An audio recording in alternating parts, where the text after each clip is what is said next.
With all the amazing commanders that came out with the Innistrad Midnight Hunt set, if I was to tell you I was going to make a green-white human commander, your first thoughts would probably be Sigarda, Champion of Light. Well, you'd probably be right, but this time you are wrong, as today we're going to be focusing on Katilda, Dawnhart Prime. Sit back, relax, and let's see how we can make a different approach to this very same theme, far more interesting and just as lethal. Hi, I'm Dell, your deck technician, and this is Dell's Deck Techs. Katilda Dawnhart Prime is a human warlock 1/1 creature for green and a white. She has protection from werewolves and gives all human creatures you control tap, add one mana of any of this creature's colors, meaning a green human can tap for a green mana, a white human can tap for white mana, and a human that is green and white can tap for either or. She also has an additional ability for green and a white to tap her and put a 1/1 counter on each creature you control, which when you've got nothing else to do is pretty nice, but that's not what we're ultimately looking for in this deck. Due to human creatures being the oldest typing in the game, I don't want to sit around and try to name every single human creature that's really good in a human tribal. We'll be here all week. So instead, we're going to list off a bunch of them really fast that I really enjoy, and we're going to do them in alphabetical order because, I said so. We have Adeline, Resplendent Cather, which summons creatures to the battlefield, human creatures at that, and gets stronger for each human you control in the battlefield. Augur of Autumn allows you to look at the top card of your library. If it's a land card, you may play it. If you have triggered Coven, which is 3 or more creatures with different power, you may play it if it's a creature spell. Bereaved Survivor, it states whenever a creature dies, you may transform her into the Dauntless Avenger. When Dauntless Avenger attacks, return target creature card with converted mana cost 2 or less from your graveyard to the battlefield tapped and attacking. Much like a lesser Sun Titan. Champion of Lambhold, creatures your opponents controls can't block creatures you control if their power is less than Champion of Lambholds. Whenever another creature enters the battlefield under your control, put a 1/1 counter on Champion of Lambhold. Champion of the Parish is a staple. Whenever another human enters the battlefield under your control, put a 1/1 counter on Champion of the Parish. Simple, sweet, powerful. Courageous Outrider, whenever it enters the battlefield, look at the top 4 cards of your library, reveal a human card from among those cards, and put it into your hand. Put the rest into the bottom of your library in any order. Esper Sentinel states whenever an opponent casts their first non-creature spell each turn, draw a card unless that player pays X, where X is Sentinel's power. Eternal Witness, another commander staple, which honestly I thought was an elf. To my surprise, it's human. Whenever it enters the battlefield, return target card from your graveyard to your hand. Gavany Dawnguard, when it enters the battlefield, it becomes day if the cycle hasn't already started, and once it becomes from day to night or night to day, you may look at the top 4 cards of your library and reveal a creature card from among them with a converted mana cost of 3 or less. Put that card into your hand and put the rest into the bottom of your library in any order. And where Militia Captain states at the beginning of your upkeep, if you control 4 or more creatures, transform it into the West Vale Cult Leader, which states the West Vale Cult Leader's power and toughness is equal to the number of creatures you control, and at the beginning of your end step, put a 1/1 white and black human cleric creature token onto the battlefield. Heron's Grace Champion has Flash and Lifelink. When it enters the battlefield, all other humans you control get +1/+1 on Lifelink until the end of the turn. Intrepid Adversary is a 3/1 Lifelink creature that says you may pay white and 1 any number of times when it enters the battlefield. Each time you do, put a Valor counter on it. For each Valor counter on Intrepid Adversary, each creature you control gains +1/+1. Now, I'd like to take some extra time. I know I was going to machine gun, but this one's important because the fact that each of your human creatures can tap and add additional mana. Essentially, your creatures are extra land, allow you to pump up creatures like this and cards with X in their value to much higher levels than you normally would have, allowing Intrepid Adversary to create a very, very powerful side of the field. And if you would think that you would say, why not just say multi-kicker? Well, it's because whenever he enters the battlefield. So if we can get him from our graveyard to the battlefield, we don't have to worry about multi-kicker when you would have to pay it at the cost. It's when he enters the battlefield. So if we can keep bringing him back, we can keep triggering this ability. Heart of Crozier is a 5/5 beast of a body. At the beginning of your combat on your turn, creatures you control get +3/+3 and trample. And you can pay 1 in the green until the end of the turn. Target land you control becomes a 1/1 elemental creature with vigilance, indestructible, and haste. It's still a land. Maja, Bredeguard Protector, is a 2/3 creature that gives all other creatures +1/+1. Whenever a land enters the battlefield under your control, create a 1/1 human white warrior creature token. Mangara the Diplomat is a 2/4 lifelink creature that states whenever an opponent attacks you or a planeswalker you control with 2 or more creatures, you get to draw a card. Whenever an opponent casts their second spell each turn, you draw a card. Mentor of the Meek is a 2/2 creature that states whenever another creature with power 2 or less enters the battlefield under your control, you may pay 1, and if you do, draw a card. Micaeus the Lunarch is a creature with X in its cost that states it enters the battlefield with X +1/+1 counters. Its base power is 0/0. You may tap it and add a 1/1 counter to Micaeus, or you may tap, remove a 1/1 counter from Micaeus and put a 1/1 counter on each other creature you control. Recruiter of the Guard is a 1/1 creature that states when it enters the battlefield, you may search your library for a creature with toughness 2 or less, reveal it, and put it into your hand. Rick, Steadfast Leader, though may not be a popular pick amongst the community, I feel as though it would go great in a human commander, as obviously that's his theme. He states whenever he enters the battlefield, choose 2 of the abilities from between First Strike, Vigilance, and Lifelink. Humans you control have each of those abilities, and as long as you control 4 or more humans, all humans you control gain +2/+2. Safi, Ericstotter, is a 2/2 creature that states Sacrificer. When target creature is put into the graveyard this turn, return that card to the battlefield. Thalia, Heretic Cathar, is a 3/2 first strike creature that states creatures and non-basic lands your opponents control enter the battlefield tapped. This is like Authority of Consuls in creature form. Thalia's Lieutenant states it's a 1/1 creature that when it enters the battlefield, put a 1/1 counter on each other human you control. Whenever another human enters the battlefield under your control, put a 1/1 counter on Thalia's Lieutenant. Throbbing Doomsayer is a 2/2 creature. Tap it, put a 1/1 human creature token onto the battlefield, and Faithful Hour. As long as you have 5 or less life, other creatures you control get +2/+2. Don't really care for that, we just want the human generator. We got Tireless Tracker, just an overall great card. Whenever a land enters the battlefield under your control, investigate. Investigate means you can put a clue token onto the battlefield, pay 2 to sacrifice that token to draw a card. Additionally, whenever you sacrifice a clue, put a 1/1 counter on Tireless Tracker. And the last card that we have for the humans will be Trend, Champion of Freedom, 3/3 body. At the beginning of your end step, if you've attacked this turn, create a 1/1 white human soldier token. Tribal decks are not always 100% the cards that fit their tribal, and so I like to dedicate this next section to creatures that are not human, but dang do they fit great in this deck. Angel of Glory's Rise is a 4/6 flying angel for 5 and 2 white. It states, when Angel of Glory Rise enters the battlefield, exile all zombies, then return all human creature cards from the graveyard to the battlefield. Everyone loves cards that go straight from the graveyard and right to the battlefield. This is absolute great value. And though this card is 7 mana, with our abilities to tap humans to get free mana, this is easy. You could probably get this out way above curve almost every time. Angelic Overseer is a 5/3 flying angel for 3 and 2 white. It states, as long as you control a human, Angelic Overseer has hexproof and indestructible. Disgusting. Turn 1 Soul Ring and your commander out on turn 2. Turn 3 Angelic Overseer hits the battlefield as long as you've had at least 2 planes in the field. Like, just think about it. Turn 3 a 5/3 flying indestructible angel with hexproof. That is disgusting. Elshnorn, Grand Cenobite, is a 4/7 Praetor for 5 and 2 white. Vigilance creature. It gives all other creatures you control +2/+2, and creatures your opponent control -2, -2. Now, like I said before, you can get these things out relatively cheap and fast. If you're summoning a human each turn, besides turn 1 Soul Ring, I believe turn 4 or turn 5, Elshnorn is on the field. That's so good.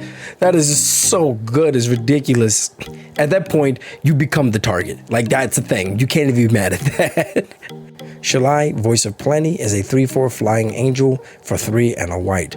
It states that you, planeswalkers you control, and other creatures you control have hexproof. You can pay 4, 2 green, and activate the ability to put 1/1 counter on each creature you control.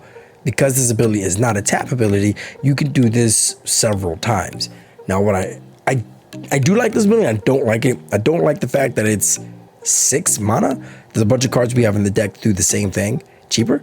But the fact that it doesn't tap is amazing. Our commander does this ability, but it forces her to tap. If we've got the mana to do this 2 times in a turn, I say go for it. Kagla, the Titan Ape, is a 7/6 ape creature for 3 and 3 green. When Kagla Titan Ape enters the battlefield, it fights up to 1 target creature you don't control. Whenever Kagla attacks, destroy target artifact or enchantment defending player controls. You may pay 1 in the green to return target human card you control to its hands, and then Kagla gains indestructible until the end of turn. This is a great way to get rid of artifacts, enchantments, and to just get in and just start beating up on things. This does everything green loves: fighting things, things, destroying artifacts, and destroying enchantments. And then giving it indestructible is just the icing on the cake here. And there's enough humans we have that when they enter the battlefield, trigger their ability all over again. Yeah, I'll take that. The staplest of white creatures, Sun Titan is a 6/6 vigilant giant for 4 and 2 white. Whenever Sun Titan enters the battlefield or attacks, you may return target permanent card with converted mana cost 3 or less from the graveyard to the battlefield. This isn't, if you've ever bought any commander deck that had white in it, Sun Titan's a part of it. This is going to be no different. It's just the value is just too good. If you don't know the value of Sun Titan, I'm sorry? Yeah, I'm sorry. The last creature we'll be covering will be Sigarda, and another Sigarda.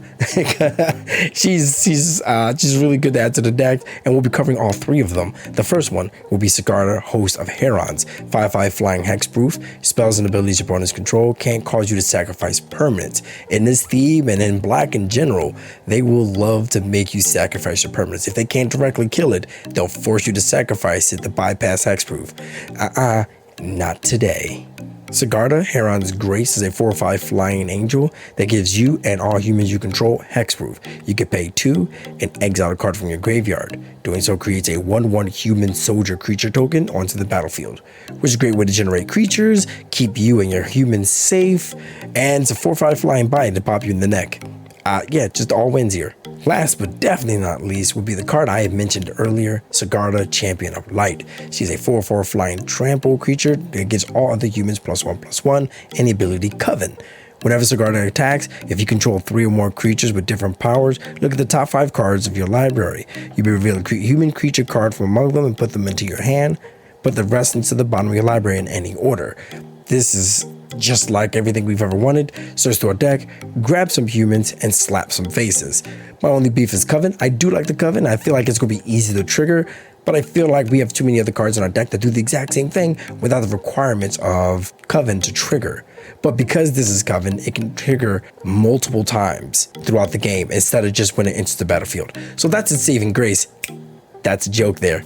But that's I'm enjoying this card. Having powerful and or plentiful creatures is an easy way to achieve victory, but without magical non-creature support, you're going to be SOL. So right now I have a few cards to go through over. Rite of Harmony is the first one. It's an instant for green and a white. Whenever a creature or enchantment enters the battlefield under your control, draw a card. Flashback 2, green and a white. It's a new card from the Innistrad Midnight Hunt set.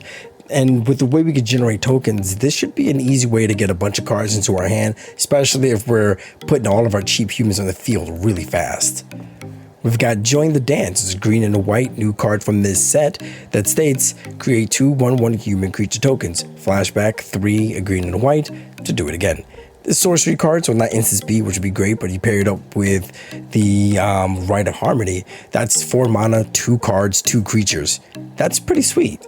We have Cathar's Call, which is 2 and a white enchantment aura. You enchant a creature, and that creature has vigilance, and at the beginning of your end step, create a 1/1 human white creature token. If you play in the same turn as you did with the Rite of Harmony, that's 3 cards. 3 cards for 7 mana and 3 1/1 creatures that are going to get buffed up. Oh yeah. Chord of Calling is an X3 green instant speed spell with Convoke, and it states search your library for a creature card with converter cost X or less and put it onto the battlefield, then shuffle your library. We can get almost anything we need for our deck, if not anything from our deck, right to the battlefield with our humans having the ability to tap and give us extra mana. I don't see a reason why we wouldn't be playing this. Genesis Wave is a 3 green and an X that reveals the top X cards of your library. You may put any number of permanent cards with converted mana cost X or less from among them onto the battlefield. Then put all cards revealed this way that weren't put onto the battlefield into your graveyard. Now, this is just like the Chord of Calling. However, it isn't instant speed, doesn't have Convoke, but its upsides is that it says any number of permanent cards, any artifacts, enchantments, creatures. This card is big.